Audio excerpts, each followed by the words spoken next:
గడప గడపకు ప్రచారం చేస్తున్నారు మంజుల యాదవ్. 42వ డివిజన్‌లో అభివృద్ధి పనులు గతంలో 10 ఏళ్లుగా మేము బీఆర్ఎస్ పార్టీ అభివృద్ధులు చేసినాం. ఇప్పుడు కూడా రానున్న రోజుల్లో మరింత అభివృద్ధి చేస్తామంటూ గడప గడపకు ప్రచారాన్ని నిర్వహిస్తున్నారు.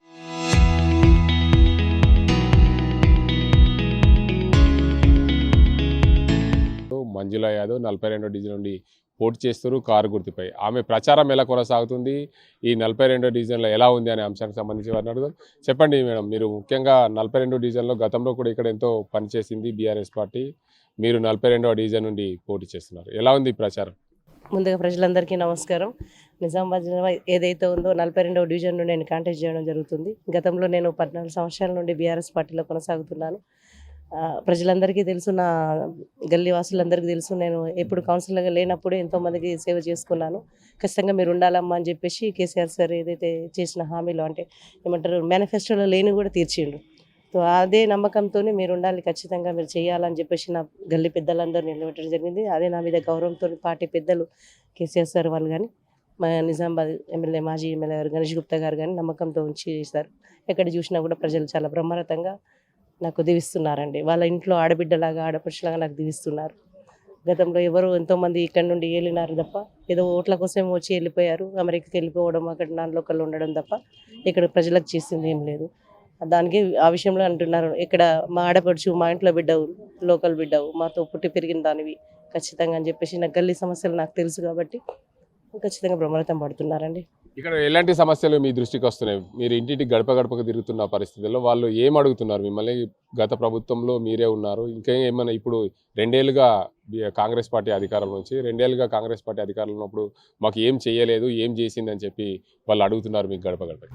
గత ప్రభుత్వం మేము ఉన్నాము, ఇక్కడ చేసిన వాళ్ళు గత కౌన్సిలర్లు బీజేపీ నుండి కానీ కాంగ్రెస్ నుండి కానీ చేసినారు. ఎలాంటి అభివృద్ధి అనేది చేయలేకపోయారు వాళ్ళు. మా దృష్టికి ఇంతకుముందు గతంలో ఏమొచ్చినా నేను ఇక్కడ ఉన్న గల్లీవాసి అయితే నేను తీర్చినాను. ఎక్కడ కొంచెం డ్రైనేజ్లు అవనేది అంటే చెప్తే తీర్చే వాళ్ళు ఉంటారు. మా ప్రభుత్వం ఉండేప్పుడు కానీ ఇక్కడ ఉన్న వాళ్ళు నెగ్లెక్ట్ చేస్తారు. ప్రజల సమస్యలు తీసుకొచ్చి చెప్పేంత వరకు తీసుకెళ్ళలేకపోయారు. సో అది ఇప్పుడు నాకంటే దృష్టికి చూస్తుంటే కొంచెం అక్కడక్కడ డ్రైనేజ్ ప్రాబ్లం కానీ, లైట్స్ కానీ, చిన్న అవసరాలు, అంటే ప్రజలకు కావాల్సినంత చిన్న అవసరాలు తీర్చలేకపోయారు. గత ఏలిన వాళ్ళు, అంటే బీజేపీ వాళ్ళు గెలిచారు, కాంగ్రెస్ వాళ్ళు గెలిచారు, నెగ్లెక్ట్ చేస్తారు ఈ కాలని. సో ఇప్పుడు అది చిన్న సమస్యలను తెలిస్తే బాగుండనేది వాళ్ళ కోరిక అండి. మీరు ఏమని ఓటు అడుగుతున్నారు వాళ్ళకి?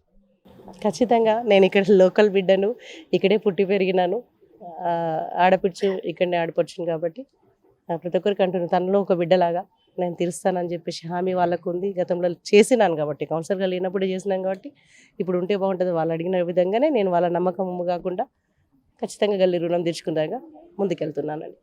ఏ పార్టీ అంటే ఏ గుర్తుకు ఓటేయమని చెప్తున్నారు మీరు ఇంటికి వెళ్ళినప్పుడు? ఖచ్చితంగా కారు గుర్తు, మా బాస్ కేసీఆర్ సార్ గుర్తు, ఖచ్చితంగా మా కేసీఆర్కి ఇవ్వాలని చెప్పేసి కోరుకుంటున్నానండి. కారు గుర్తుకి వేసేసి నన్ను గెలిపించాలని అందరికీ వేడుకుంటున్నాను. ముఖ్యంగా చూడొచ్చు, ఈ కాలనీలో గల్లీ వాసులందరూ కూడా ఉన్నారు. దీనికి అందరికి సంబంధించి చాలా మంది పెద్దలు కూడా ఉన్నారు. వీరిని అడుగు. చెప్పండి, మీ గల్లీకి తిరుగుతున్నప్పుడు మంజుల యాదవ్ మీకు ఏం గుర్తుకొస్తుంది? కేసీఆర్ సార్ గుర్తుకొస్తుందా, చేసిన అభివృద్ధి గుర్తుకొస్తుంది? ముఖ్యంగా ఈ 42 వార్డులో మంజుల యాదవ్ గారు పోటీ చేస్తున్నారు. వాళ్ళ మా చెల్లెల్లాగా మాకు చాలా సంవత్సరాల నుంచి మేము ఆమెతో మంచి ఫ్రెండ్షిప్ ఉంది. కానీ ఆమె నిజాయితీకి చాలా మంచి పెట్టిన పేరు. సో ఆమె మంచి పనులు కూడా చేస్తుంది. అంటే ఇంతమందికి అధికారంలో ఉన్నా కూడా లేకున్నా కూడా ఎప్పుడు కూడా అందరినీ ఆదుకుంటుంది. అన్ని విషయాల్లో పింఛన్లు ఇవ్వడం కానీ, తర్వాత రేషన్ కార్డు ఇవ్వడం కానీ, ఏమైనా ప్రాబ్లమ్స్ ఉన్నా ఆమె చేపించేది. నేను కళ్ళతో చూసాను, స్వయంగా కూడా నా ద్వారా కూడా కొన్ని పనులు చేపించాము, ఇవ్వడం జరిగింది. ఈ మంజుల యాదవ్ గారు ఈ యొక్క కాలనీ గెలిస్తే పార్టీతో సంబంధం లేకుండా వ్యక్తిపరంగా ఆమె అభివృద్ధి చేస్తారని మనస్ఫూర్తిగా మేము కోరుకుంటున్నాము. పబ్లిక్ కూడా అదే చెప్పి మేము వాళ్ళకు చెప్పుకుంటూ ఓట్లు అడుగుతున్నాము. అది కూడా జరుగుతుంది. ఆమె కూడా విజయవంతంగా ఈ యొక్క కాలనీకి 42 వార్డు నుంచి అధిక మెజారిటీతోని గెలుస్తుందని మేము ఆశాభావం వ్యక్తం చేస్తున్నాము. గల్లీకందరూ ఆ వారసులకు కూడా ధన్యవాదాలు తెలుపుతున్నాం. Thank you sir.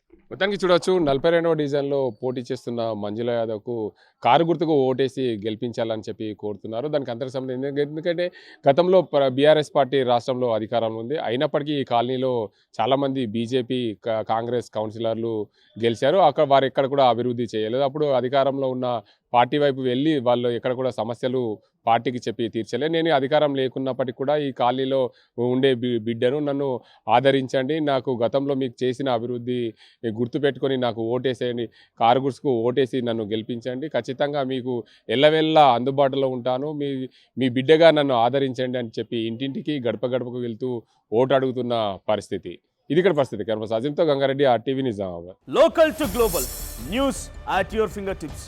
మీ చేతిలో ఒక ఆయుధం. Download raw TV app.